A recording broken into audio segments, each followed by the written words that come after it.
Have you ever felt the chill of the unknown while camping? Tonight, we delve into 3 terrifying tales of camping trips gone horribly wrong. It was supposed to be a weekend getaway, a group of friends eager to escape the hustle of the city. They set up camp deep in the forest, miles away from the nearest town. The first night was filled with laughter and ghost stories, everyone relishing the sense of adventure. The fire crackled, casting dancing shadows on the trees, while the aroma of roasted marshmallows filled the air. It seemed like the perfect escape from their busy lives. As dawn broke, they realized one of their friends, Mark, was missing. His tent was empty, his belongings untouched. Panic set in as they searched the surrounding woods, calling his name until their voices grew hoarse. They retraced their steps from the previous day, scouring every nook and cranny, but there was no sign of him. Hours turned into days, and still no sign of Mark. Desperate, they contacted the local authorities.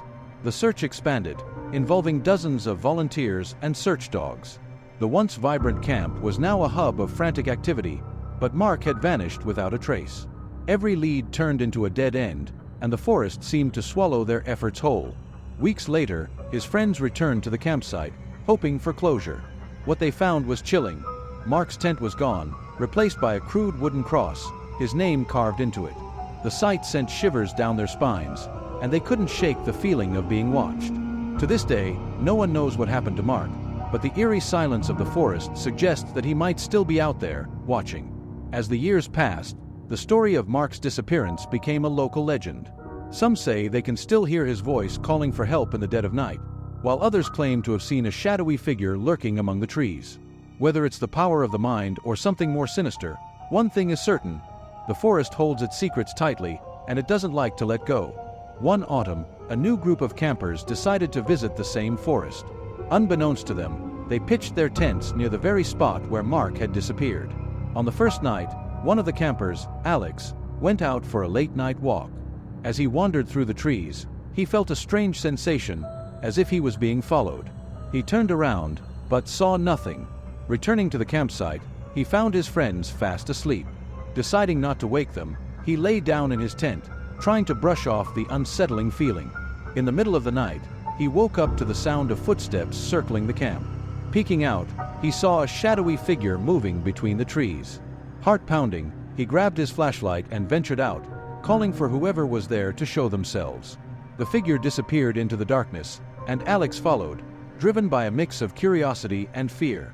He wandered deeper into the forest until he reached a clearing. There, he saw it, a crude wooden cross, just like the one his friends had found years before. His flashlight flickered, and for a moment, he thought he saw a familiar face, Mark's face, staring back at him from the shadows. Terrified, Alex ran back to the camp, waking his friends and telling them what he had seen. They decided to leave immediately, packing up their gear in a hurry. As they drove away, Alex couldn't shake the feeling that they were being watched. Glancing in the rearview mirror, he saw the shadowy figure standing at the edge of the forest, watching them go. To this day, Alex is haunted by the memory of that night. He believes that Mark is still out there, trapped between worlds, unable to find peace. And he warns anyone who will listen: if you ever find yourself in that forest, be careful where you tread, for you might just encounter the ghost of the vanishing camper. Emily loved camping, finding solace in nature's embrace. One summer, she decided to camp alone in a secluded area known for its towering pine trees. The first night was peaceful, the sound of the wind rustling through the branches lulling her to sleep. The tranquility of the forest was a stark contrast to the hustle and bustle of her everyday life. But on the second night, she awoke to a strange sound, whispering. It was faint at first, but grew louder, more insistent. She couldn't make out the words, but it sent shivers down her spine. She tried to convince herself it was the wind, but deep down, she knew something was off. The whispers seemed to have a life of their own, weaving through the trees and encircling her campsite. As she ventured outside her tent, the whispering stopped. The air grew still, almost suffocating. She decided to pack up and leave, but as she did, she noticed something peculiar. The pine needles on the ground were arranged in strange patterns, almost like runes. Panic set in, and she hurriedly packed her things, the feeling of being watched growing stronger with each passing moment. Driving away, she glanced in her rearview mirror and saw a figure standing among the trees, watching her. It was tall and shadowy, with eyes that seemed to pierce through the darkness. She pressed the accelerator, her heart pounding in her chest. She never went camping alone again, haunted by the memory of the whispering pines and the feeling that something was out there, waiting. In the weeks that followed, Emily couldn't shake the feeling that she was being followed. She would catch glimpses of shadowy figures out of the corner of her eye and hear faint whispers just as she was about to fall asleep. Friends and family dismissed her fears as paranoia, but Emily knew better. The forest had marked her, and it wasn't ready to let her go. Determined to understand what had happened, Emily began researching the area. She discovered that the forest had a dark history. Centuries ago, it was the site of a small village that had mysteriously vanished. The villagers were said to have practiced dark rituals, and their spirits were believed to haunt the forest. The whispering pines, it seemed, were a remnant of that cursed past. One day, Emily decided to confront her fears. She returned to the forest, this time armed with knowledge and a plan. She set up camp in the same spot, determined to uncover the truth. As night fell, the whispering began again, but this time, she was ready. She followed the sounds, venturing deeper into the woods. The whispers led her to an ancient, crumbling altar covered in moss and vines. She felt a cold breeze, and the air around her grew thick with a malevolent presence. Suddenly, she saw them, ghostly figures, the lost villagers, performing their dark rituals. They were trapped in an endless loop, their spirits bound to the forest by their own actions.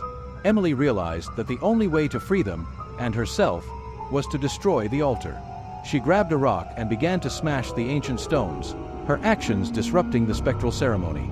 The whispers grew louder, more frantic, but she pressed on. Finally, the altar crumbled, and the ghostly figures dissipated into the night. Exhausted but relieved, Emily left the forest, hoping that she had broken the curse. The whispers stopped, and the feeling of being watched faded away. She knew she had done the right thing, but the experience left a lasting mark on her. She never returned to the forest, but she shared her story, warning others of the dangers that lurked within the whispering pines. Jake and Lisa, an adventurous couple, stumbled upon an old, abandoned cabin during one of their camping trips. It looked like it hadn't been touched in years, overgrown with ivy and surrounded by dense forest. Curiosity got the better of them, and they decided to explore it. The cabin was a relic of a bygone era, with its weathered wood and broken windows telling tales of forgotten days. Inside, the cabin was a time capsule, with old furniture covered in dust and cobwebs.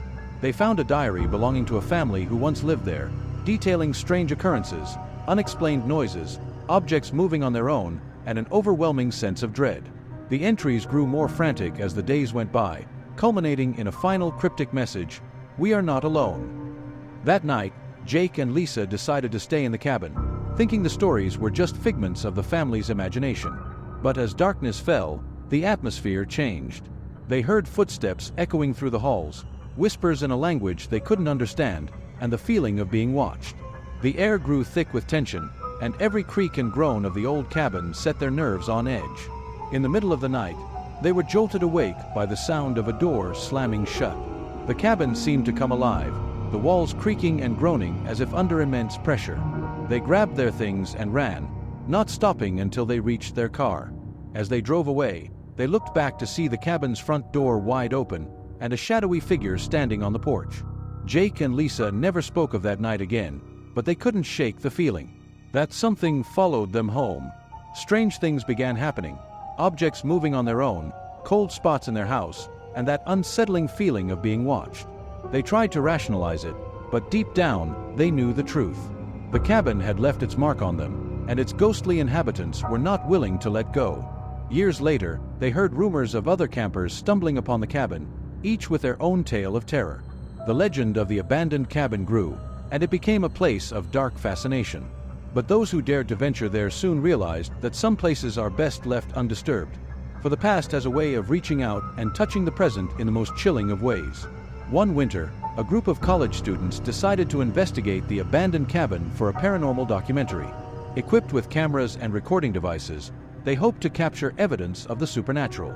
Jake and Lisa warned them against it, but their warnings fell on deaf ears. The students set up their equipment and began their investigation.